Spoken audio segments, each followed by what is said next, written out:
the greatest salesman that ever lived. Before there were funnels, before there was the internet, before there was mass media, there was a guy setting the foundation to sell more books than anyone else in history.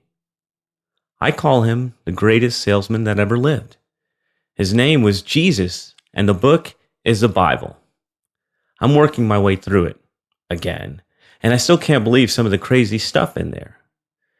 Jesus always taught through parables, simple, short stories that taught a moral lesson. And there's a reason for this.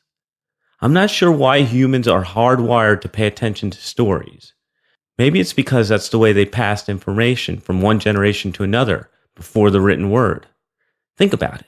A story could be the difference between life or death back then. So it was important to remember them.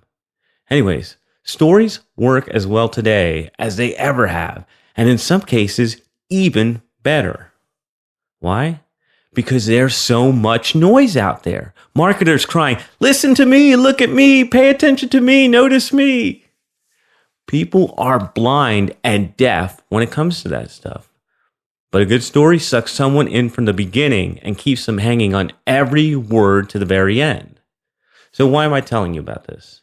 Because in next week's episode of Daddy's Working Podcast, we are switching things up, and I'm bringing my man, Nate Kennedy, to give you a dramatic demonstration of how you can use the power of story to boost your authority and cut through the noise online. He's got this weird thing called the fireside chat formula, and you're going to hear all about it in next week's episode.